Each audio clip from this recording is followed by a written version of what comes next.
Un día Jesús dijo a sus discípulos que tendría que dejarlos. Y Él tenía que subir al Padre, Él tenía que ir al cielo, y que ellos tendrían que quedarse aquí en la tierra. Haber compartido con alguien la vida 3 años y medio para separarse de un día a otro, realmente es difícil de aceptar.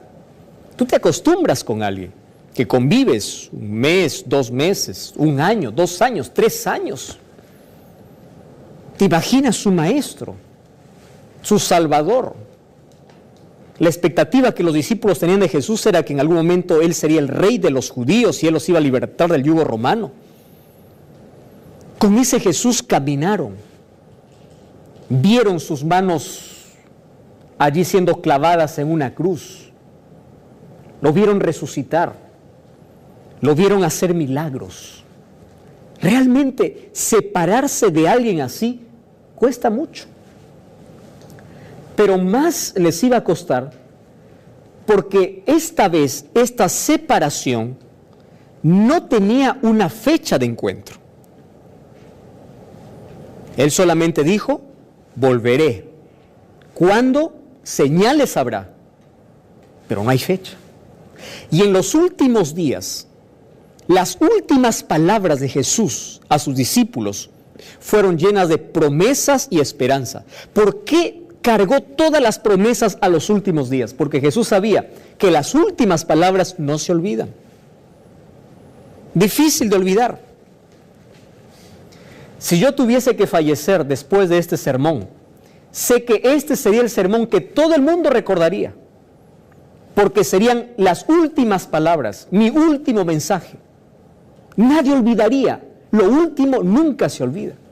Y Jesús quiso allí presentar a los discípulos promesas que ellos jamás olvidaran. Y mira, en sus últimas palabras, Jesús hizo promesas extraordinarias. San Juan capítulo 14, el versículo 1 dice, no se entristezca porque yo voy a la casa del Padre a preparar un lugar para ustedes. Todos conocemos esa promesa, pero no quiero hablarte de esa promesa. En ese mismo día, en ese mismo momento, mientras les estaba hablando de aquella esperanza que ellos deberían tener porque Él va a regresar para llevarlos a su verdadero hogar, un hogar sin dolor, sin lágrimas, y ahí no va a haber más despedidas porque van a estar allí para siempre. En este mismo capítulo, en el versículo 15, comienza diciendo así, si ustedes me aman, guarden mis mandamientos. Son las últimas palabras de Jesús antes de ir al cielo. Y en el siguiente texto nos presenta una promesa. Y la promesa es, yo rogaré al Padre y Él os dará otro consolador para que esté con vosotros para siempre. Jesús no podría estar más entre nosotros porque Él se hizo humano. Él es Dios hombre. Pero habría alguien que sí nos acompañaría aquí todos los días de nuestra vida. Cuando nosotros decimos, estamos en la presencia de Dios, ¿de qué Dios estamos hablando? Del Espíritu Santo. Cuando decimos, Dios me libró, Dios me protegió, Dios está a mi lado, ¿de qué estamos hablando? Del Espíritu Santo. Aquel que te da fuerza, aquel que te empuja, aquel que te fortalece, aquel que te acompaña todos los días hasta que Cristo regrese. Aquel que está aquí, ahora está contigo asistiendo a la TV, a tu lado es el Espíritu Santo. Este consolador fue la mayor promesa. Este consolador es el mismo Dios. Según Mateo capítulo 28, versículo 19, dice que cuando Jesús mandó bautizar, dijo, bautiza en nombre del Padre, del Hijo y del Espíritu Santo. Los tres son un solo Dios. Es el Espíritu Santo, pero poco se habla del Espíritu Santo. Es más, pocos conocen el Espíritu Santo. Yo fui profesor hace algunos años atrás. Nunca voy a olvidar el primer día de clases donde yo entré a un salón como un profesor Y yo quería evaluar el conocimiento de mis alumnos del nivel secundario acerca de Dios, de lo básico, de lo esencial, de lo fundamental. Así que el primer día dije, vamos a tomar un breve examen. Va a ser muy simple, muy sencillo, con preguntas que tienen que ver con cultura religiosa. ¿Qué es la Biblia? ¿Por qué crees en la Biblia? Y dentro de las preguntas, yo puse allí, quiero que me describas a Dios, pero dividido en tres partes: Dios Padre, Dios Hijo, Dios Espíritu Santo. Nunca había reído tanto cuando recibí todos los exámenes para poder revisar luego y entregarles al día siguiente, al ver cómo respondieron los alumnos las tres últimas preguntas. Sin duda, el concepto que ellos tenían era el concepto de los padres, porque el conocimiento se transmite, ¿verdad? Y el concepto de los padres es el concepto de la sociedad, es el concepto de nuestra generación. Y allí alguien dibujó, dice, Dios Padre es un Dios, es una luz potente que no se puede ver. Otro examen decía, Jesús es el retrato vivo, ¿verdad? El que vemos allí con una barba, con pelo largo, con ojos bonitos, con una mirada tierna. Ese es Jesús, porque eso se nos ha metido aquí a la mente, eso han dibujado el retrato en nuestra mente. Pero el problema era cuando yo les pedí que puedan ilustrar o puedan dibujar o puedan describir al Espíritu Santo. Y allí fue una confusión. Uno de ellos me dejó en blanco la hoja. Dijo, el Espíritu Santo es invisible, punto. Otro puso el Espíritu Santo fuego.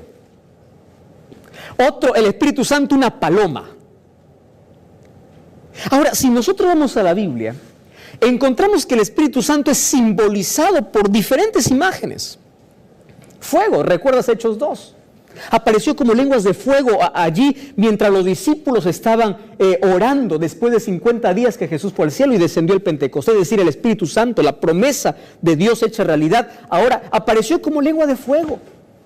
¿Por qué el Espíritu Santo es simbolizado por fuego? El fuego quema, consume, destruye. El Espíritu Santo es capaz de quemar, destruir el pecado de tu vida, pero el fuego también ilumina. El Espíritu Santo es capaz de iluminarte, de guiarte, de mostrarte el sendero. Sin el Espíritu Santo los seres humanos seríamos necios. Necedad es la ausencia del Espíritu Santo en la vida. Sabiduría es la presencia del Espíritu Santo en la vida. Eso es lo que hace el Espíritu Santo. ¿Y por qué el Espíritu Santo es simbolizado por una paloma? ¿Recuerdas el bautismo de Jesús? Apareció allí en forma de una paloma. La paloma es el símbolo de orientación. Incluso hace muchos años atrás se usaban palomas mensajeras para llevar un mensaje. La paloma siempre va a regresar a su lugar, nunca se va a perder, tiene un sentido de orientación. El Espíritu Santo es quien nos orienta, quien nos guía y siempre nos va a hacer regresar a los brazos del Padre. En Juan capítulo 3 el Espíritu Santo es simbolizado con el viento. En el diálogo que tuvo Jesús y Nicodemo le dijo, ¿ves el viento? ¿Escuchas el viento? Tú no lo ves, solamente ves, sientes el efecto. Así es el Espíritu Santo, es decir, el Espíritu Santo cuando transforma una vida, lo hace de una manera tan misteriosa e increíble. ¿Por qué el Espíritu Santo es simbolizado por agua? Porque el agua limpia, el agua purifica, en fin, al Espíritu Santo se usa o se presenta en la Biblia con diversos símbolos, porque cada símbolo me dice una función, qué cosa es lo que el Espíritu Santo hace por mí. Pero pocos conocemos al Espíritu Santo. Pocos creen que el Espíritu Santo es un ser, una persona. Algunos piensan que el Espíritu Santo es una fuerza, el Espíritu Santo es una energía. La Biblia me dice que el Espíritu Santo es una persona, tiene personalidad. ¿Por qué? Porque tiene voluntad, tiene inteligencia, tiene amor, puede decidir, puede entristecerse. Mira solamente un ejemplo. Mira lo que dice el libro de Primera de Corintios, capítulo 12, versículo 11. Dice así, pero todas estas cosas los hace uno, el Espíritu Santo, y reparte a cada uno en particular como Él quiere, es decir, Él tiene voluntad.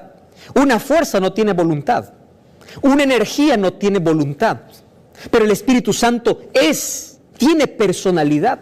Es una persona, es alguien que está a tu lado, es alguien que te acompaña.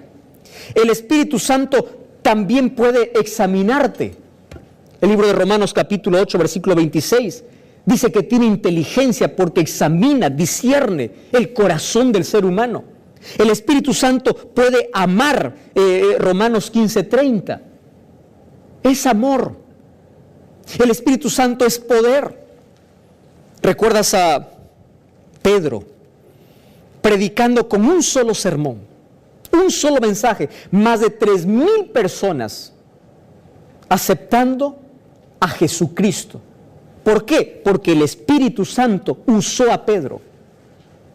Y hoy el Espíritu Santo está a tu lado. ¿Cómo sabe, pastor? Mira, la obra del Espíritu Santo es extraordinaria. Yo quiero que tú puedas comprender. El libro de Juan capítulo 16, versículo 8 dice así: y cuando Él venga, Él convencerá al mundo de pecado, de justicia y de juicio. ¿Ahora comprendes?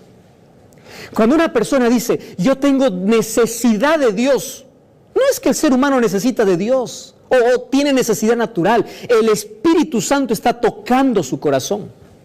¿Sabes por qué te quedaste mirando hasta ahora, hasta este momento la TV? Porque el Espíritu Santo está llamándote.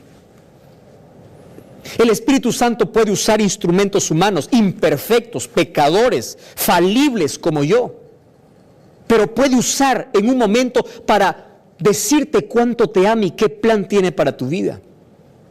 El Espíritu Santo puede usar la internet, puede usar la TV, puede usar la radio, puede usar los medios de comunicación, puede usar un ser humano, puede usar una noticia para enternecer tu corazón, porque Él quiere convencerte de pecado. Es decir, el Espíritu Santo habla nuestra conciencia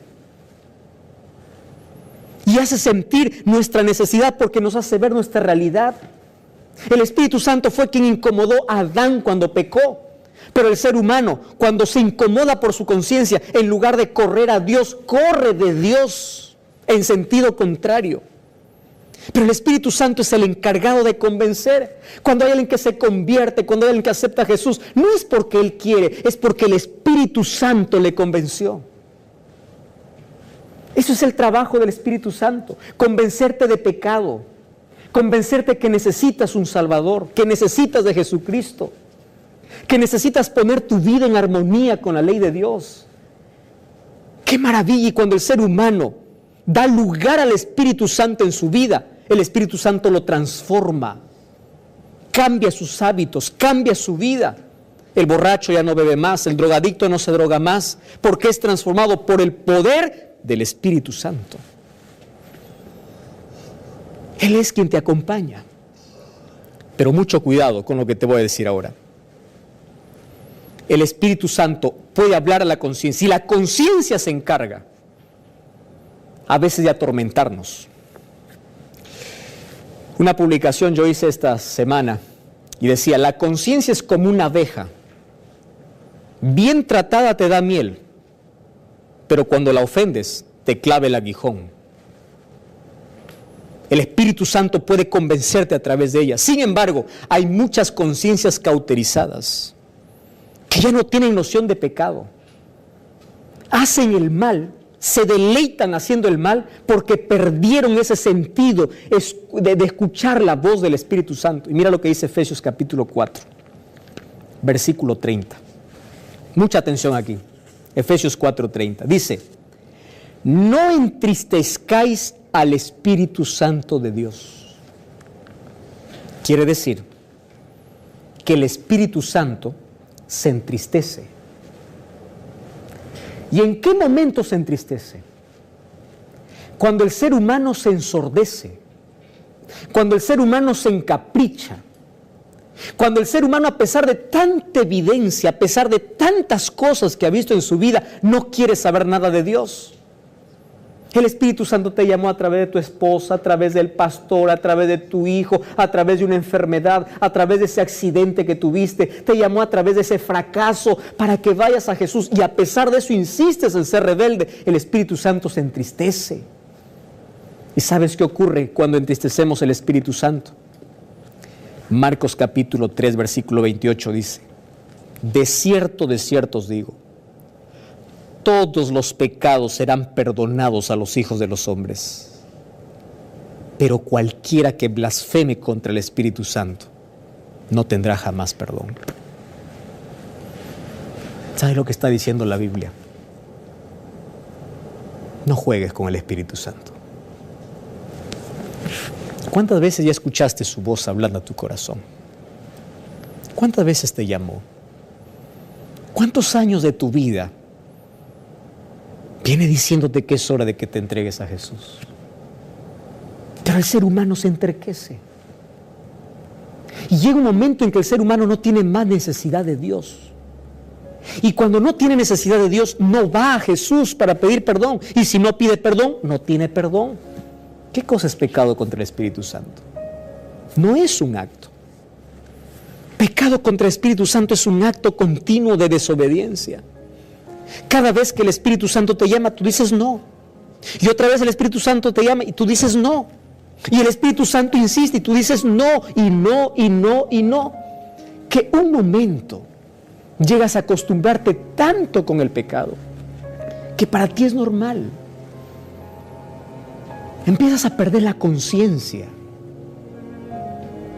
y no sientes necesidad de Dios. Pero mientras tengas necesidad de Dios, todavía no has pecado contra el Espíritu Santo. ¿Sabes cuál es la mayor evidencia de que no has pecado contra el Espíritu Santo? Que estás escuchando este programa, que estás viendo este programa. Y es porque el Espíritu Santo está tocando una vez más a tu corazón y te está diciendo: yo quiero salvarte, porque yo estoy aquí en este mundo para convencerte de pecado, para mostrarte el sacrificio de Jesús. Hebreos 3:15 dice: si oyeres hoy su voz, no endurezcáis vuestros corazones. ¿La voz de quién? La voz del Espíritu Santo. Entonces, querido, voy a hablar para ti. Tú que piensas que ya pecaste contra el Espíritu Santo y dices: pastor, yo ya hice cosas demasiado malas. ¿Qué cosa dice la Biblia? Todo pecado será perdonado. ¿El homicidio es pecado? Sí. ¿Tiene perdón? Sí. Cosas horribles que tú puedas cometer: robar, matar, asesinar, arruinar, destrozar, destruir. ¿Tiene perdón? Sí tiene perdón mientras tú quieras. Pero el momento que tú te rebelas abiertamente contra Dios y digas: no tengo más necesidad de Dios, es porque perdiste la conciencia. Y es porque el Espíritu Santo ya no puede hacer nada para convencerte. Pero mientras digas: yo soy pecador, yo necesito de Dios, estoy luchando contra este pecado, pequé, fallé, pero necesito cambiar, es porque el Espíritu Santo está luchando contigo para que tú puedas ser transformado. Es hora de entregarse a Jesús. Es hora de escuchar la voz del Espíritu Santo, que en este momento está hablando a tu corazón. Yo quiero orar por ti. Quiero orar contigo. ¿Me permites? Vamos a orar juntos. Llama a tu familia. Dile: vamos a orar. Y vamos a pedir como David pidió en Salmo 51. Señor, no quites de mí tu Santo Espíritu. Porque nuestra luz, es nuestra guía, es quien nos convence de pecado.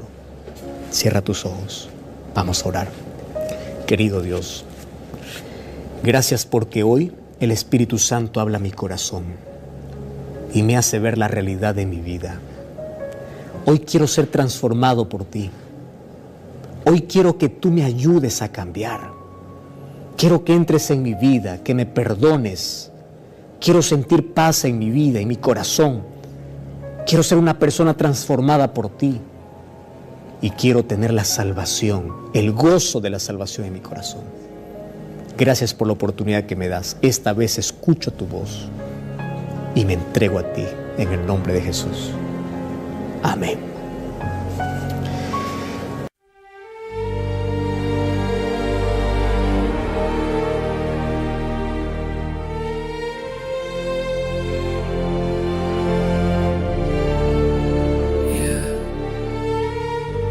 Vértigo de seda, mi calma se queda.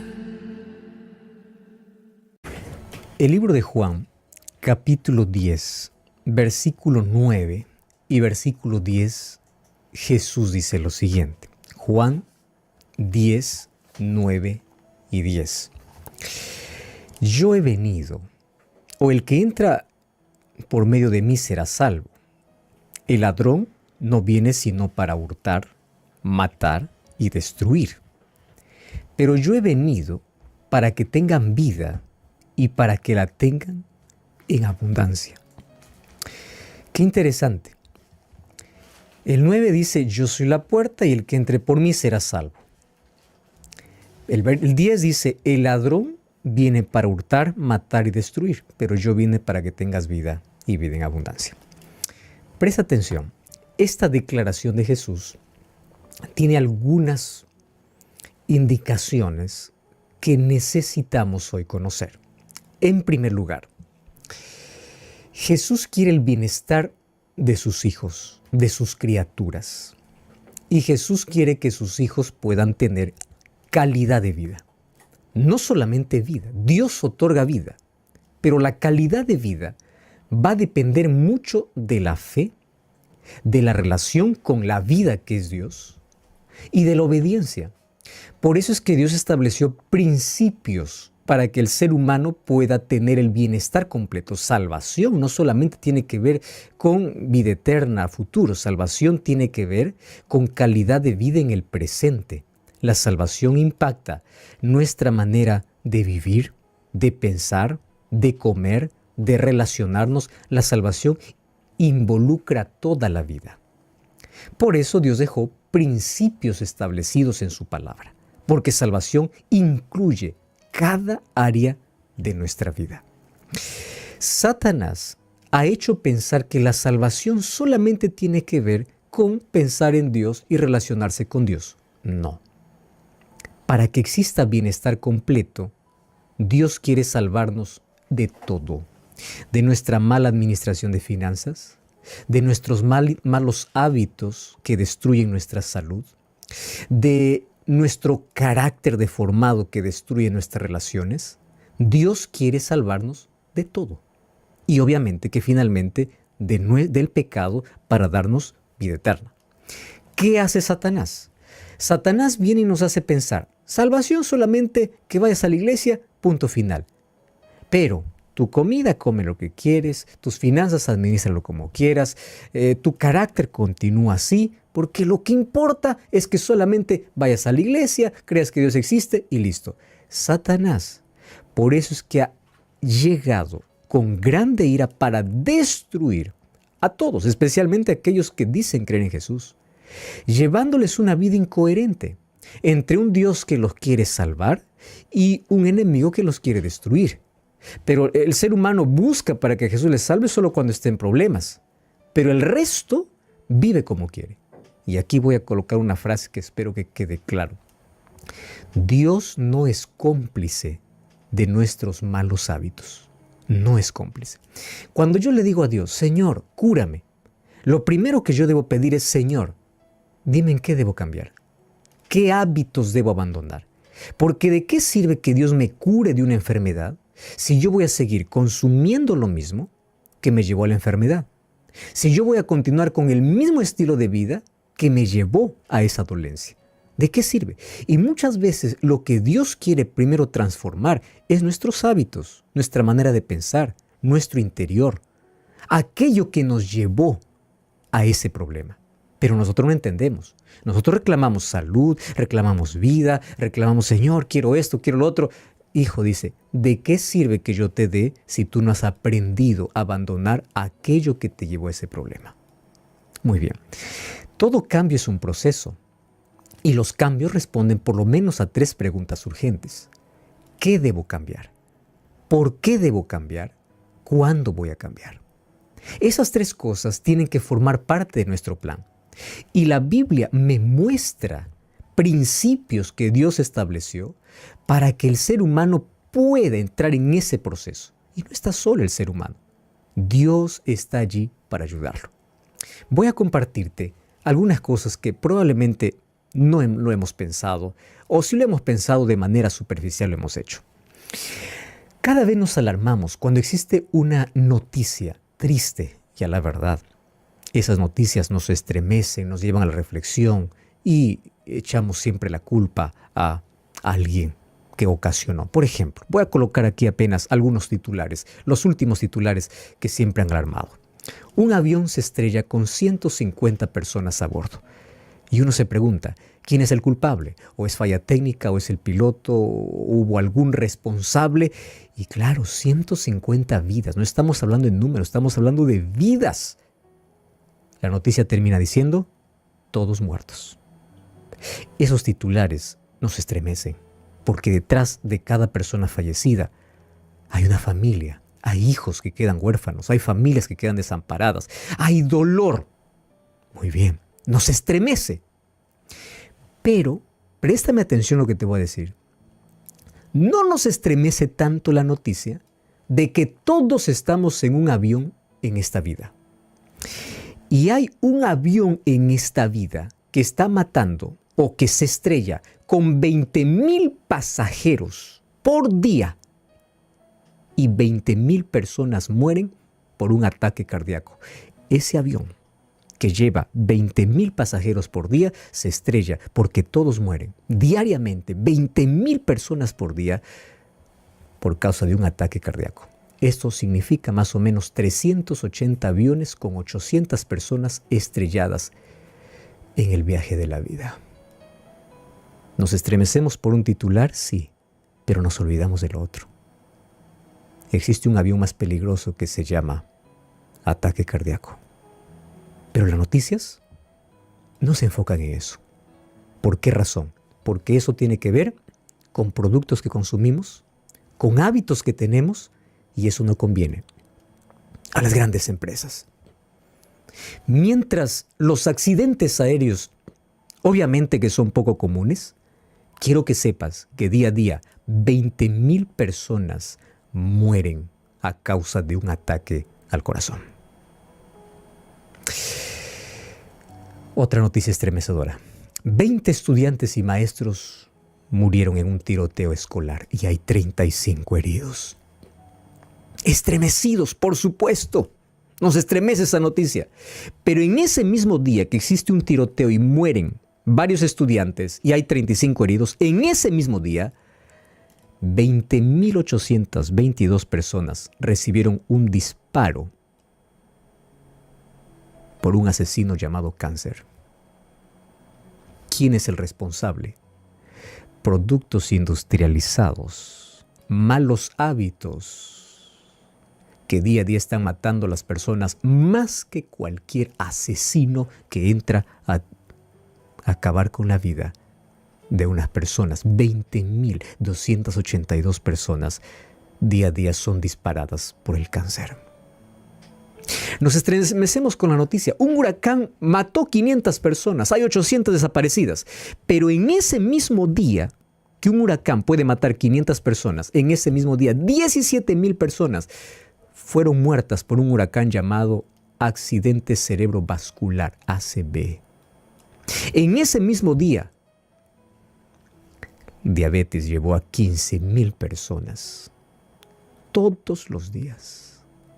La pregunta viene, ¿por qué es que nos causa tanto impacto y asombro una noticia y nos olvidamos que hay otros enemigos, otras armas que están matando miles y miles de personas por día? ¿Por qué no miramos de manera general a todos los asesinos o a todas las muertes o a todas las tragedias? Todas estas desafortunadas tragedias, un avión que se estrella, un tiroteo escolar, un huracán, puede ocurrir 1, 2, 3 veces al año, pero los ataques cardíacos, el cáncer, ACV, complicaciones con diabetes, está matando miles de personas cada día y parece que nadie dice nada sobre esto. Esto es una pandemia. PAN significa todo, demos significa pueblo. Y lo peor es que estas no son enfermedades transmisibles. Son enfermedades que tienen que ver con nuestro estilo de vida. Nosotros mismos nos colocamos el arma. Nosotros mismos nos autodestruimos. Las enfermedades más asesinas, que son complicaciones del corazón, cáncer, diabetes, obesidad, tiene que ver con aquello que comemos. Tiene que ver con nuestro estilo de vida. Entonces seamos por favor más conscientes. Ese primer asesino está llevando a miles de personas a la muerte y cada vez personas más jóvenes. Padres están muriendo cuando sus hijos más lo necesitan. La vida se apaga cuando personas están llegando a cumplir su sueño más preciado. Ataque al corazón, enfermedades cardiovasculares. Y aquí vamos a involucrar todos los trastornos de corazón y vasos sanguíneos que incluyen la cardiopatía coronaria, enfermedad cerebrovascular. Una complicación coronaria es precursora de un ataque cardíaco. Una complicación de una enfermedad cerebrovascular puede resultar en un accidente cerebrovascular, los ACVs. Ahora, ¿cuál es la causa? Cuando nosotros vamos, obviamente hay varios factores para una enfermedad, no solamente es una, pero la mayoría, la causa más común es la acumulación de grasa en las paredes internas de los vasos sanguíneos que llevan sangre al corazón o al cerebro. ¿Se puede evitar eso? Claro que se puede evitar. Estilo de vida. Se estima que 17.3 millones de personas murieron de ACV solamente en el año 2008. Estamos hablando de casi 20 años atrás, lo que equivale al 30% de las muertes del planeta. De estas muertes, 7.3 millones ocurrieron a causa de ataques cardíacos, 6.2 millones a causa de ACV, y la diabetes contribuyó con 1.3 millones de muertes. ¿Y sabes qué es lo peor? Que se estima que para el 2030, de aquí a poco, casi 25 millones de personas morirán por algún problema del corazón. 25 millones de personas. ¿Qué siente una persona que tiene una enfermedad cardiovascular? Nada. A menudo no presenta ningún síntoma previo. Cuando aparece, recién se preocupa. Cuando el ataque cardíaco ocurre, ahora sí recién la persona siente malestar, hormigueo, dolor en el pecho, espalda, mandíbula, hombro izquierdo, brazo, codo. Persona puede sentir dificultad a respirar, malestar, náuseas, sudor, palidez, desmayo, etc. Pero es cuando llega la enfermedad. Antes no hay síntomas. Otra vez, estilo de vida. Estilo de vida. Cuando una persona está sufriendo de un ACV, se dice que el síntoma más común es una debilidad repentina en la cara, brazos, piernas, confusión al hablar o no se comprende lo que habla. En fin, todas esas enfermedades tienen varios factores. Pero vuelvo a repetir, la mayor de ellas tiene que ver con lo que consumimos y cómo tratamos nuestro cuerpo.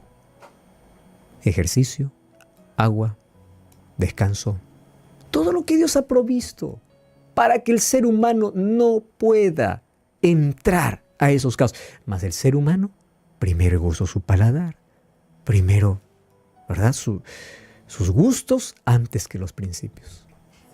¿Y qué decir del segundo asesino llamado cáncer? ¿Qué es el cáncer? La reproducción de células anormales que crecen más allá de los límites usuales, invade espacios en el área afectada y se expande a otros órganos. Sabes que todo cáncer tiene una etapa de iniciación, progresión y propagación. Qué bueno es cuando es identificado, por lo menos en la primera parte. Existen varias causas. Muchos de ellos pueden ser factores genéticos, o también en la mayor parte, en los mayores casos, es la combinación de tres tipos de agentes cancerígenos externos: físicos, químicos y biológicos. Los cancerígenos físicos pueden ser por las radiaciones ultravioletas, los químicos por tabaco, el humo, alimentos contaminados, y los biológicos por diferentes infecciones de retrovirus, bacterias o parásitos. Ahora, ¿podemos evitar estas enfermedades? Sí. Obviamente, otra vez repito, hay varios factores, pero el mayor de ellos tiene que ver con componentes químicos. ¿Qué alimentos consumimos? Personas que no dejan el tabaco, personas que no dejan bebidas alcohólicas. Y hay una diversidad: cáncer de pulmón, de estómago, de hígado, de colon, de mama. Cada año millones de personas mueren. Se estima que para el 2030 más de 13 millones de personas morirán por cáncer. Y esto cada vez aumenta. La mortalidad de cáncer puede reducirse si es que se trata temprano. Por eso los diagnósticos a temprano son mejores. Cuando tengas algún síntoma, alguna anomalía, por favor, no ignores El cuerpo habla, el ser humano no presta atención, no ignores señales. Es bueno hacerse exámenes generales, es bueno prestar atención y es bueno ver nuestros hábitos. Si es que hay alguna cosa fuera de lo común en nuestro cuerpo, vamos a hacernos un examen para ver qué necesitamos corregir. Hinchazón, dolor, sangrado, algún bulto, algún cambio de hábito intestinal, alguna anomalía. No ignores. Ahora, el asunto es, todas estas enfermedades no son transmisibles, son por el estilo de vida. Existen otras enfermedades transmisibles, claro. Varicela, sarampión, gripe, malaria, bronquitis, neumonía. Son virus que uno puede transmitir y hay otra manera de poder cuidarnos. Pero existen ciertas enfermedades que nosotros mismos abrimos la puerta en nuestra vida para que puedan destruirnos. Estas enfermedades no transmitibles, como enfermedades cardiovasculares, cáncer, diabetes, obesidad, no son necesariamente iniciadas por agentes externos. Repito que pueden haber otros factores, pero el factor mayor tiene que ver con estilo de vida. ¿Sabes qué? Me sorprendió mucho de que estas enfermedades se inician en algún momento de la vida y muchas veces esta enfermedad lo podemos tener en la infancia, pero solo se puede revelar en la adultez. Muchas veces puedes tener en la infancia, adolescencia, juventud y no mostrar ningún síntoma hasta que llegas a la edad adulta. Existen enfermedades que incuban dentro del cuerpo por nuestro estilo de vida. Puede estar 10 años, 20 años, 30 años, 40 años. Muchas enfermedades pueden comenzar en la infancia por el exceso de dulce, exceso de químicos, mala alimentación. Puede comenzar en la infancia y puede aparecer recién el primer síntoma después que es padre, después que tiene hijos. Porque ese estilo de vida que llevó desde la infancia nunca cambió. Lo acompañó 10, 20, 30, 40 años, pero al final y es tarde. ¿Por qué? Llegó la enfermedad que estuvo por tantos años incubando en el cuerpo. 60% de las muertes pudieron haber sido evitadas. 60%. Enfermedades no transmitibles son prevenibles. Es posible prevenir, se dice, hasta el 80% de enfermedades cardíacas, derrames cerebrales y diabetes tipo 2, porque tienen que ver con nuestros malos hábitos. Más de 1/3 de los cánceres se puede prevenir. ¿Cómo? Eliminando los factores de riesgo. ¿Estás consumiendo tabaco? Por favor, te estás autodestruyendo. ¿Tienes una dieta no saludable? Analiza qué cosas necesitas quitar. ¿No estás haciendo ejercicio físico? ¿Estás consumiendo alcohol? Quita aquellas armas con las cuales tú mismo te estás apuntando. El 80% de personas que mueren por estas causas pudieron haber sobrevivido, todavía estar disfrutando de sus familias, de sus hijos, de sus comunidades. Ataques cardíacos, cáncer, accidentes cerebrovasculares, diabetes, depende de nuestros simples hábitos cotidianos. ¿Por qué necesitamos cambiar? 3 razones. Porque de nuestro estilo de vida depende nuestra calidad de vida. Debido a estas enfermedades que cada vez van en aumento, necesitamos hacer cambios urgentes y ver qué necesitamos cambiar. La segunda razón es porque nosotros podemos posponer mediante la prevención de enfermedades crónicas, la prevención de sus complicaciones si es que ya lo tenemos, para que esta enfermedad pueda llegar o avanzar en nuestra vida. Y la tercera es porque todos queremos, como padres, ver a nuestros hijos crecer, podemos disfrutar un poco más de la vida, pero sobre todo porque es el deseo de Dios para sus hijos. Nuestra existencia en este mundo es corta. Es verdad que en algún momento vamos a morir, pero muchas de las muertes son provocadas por nosotros mismos. No podemos escapar de la muerte, podemos morir en un accidente, de un momento a otro, una tragedia puede llegar, pero hay tantas cosas que sí podemos nosotros prevenir. Dios te da la vida. La calidad de vida depende de tus decisiones. Dios quiere salvarte y la salvación involucra todo. Otra vez, Dios no es cómplice de nuestros malos hábitos.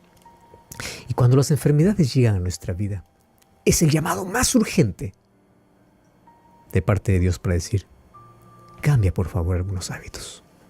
antes de pedir a Dios sanidad, pidamos poder para cambiar aquellas cosas que necesitamos abandonar. Hay que ser conscientes de qué cambiar, por qué cambiar y cuándo cambiar. Porque Cristo quiere darnos vida, plenitud de vida, vida en abundancia. Obviamente que la vida en abundancia es la vida eterna, pero aquí también quiere que tengas calidad de vida. Podemos orar. Querido Dios, ayúdanos a ser conscientes de que así como nos da la vida, nosotros tomamos decisiones para hacer de esa vida dolorosa o placentera. Que nuestras decisiones nos lleven siempre a ti, porque tú eres el autor de la vida, pero ayúdanos a cuidar de la salud, del cuerpo que tú nos has dado. Ayúdanos a abandonar aquellos malos hábitos que destruyen nuestra salud. Ayúdanos a ser conscientes de ello. Te suplicamos en el nombre de Jesús. Amén.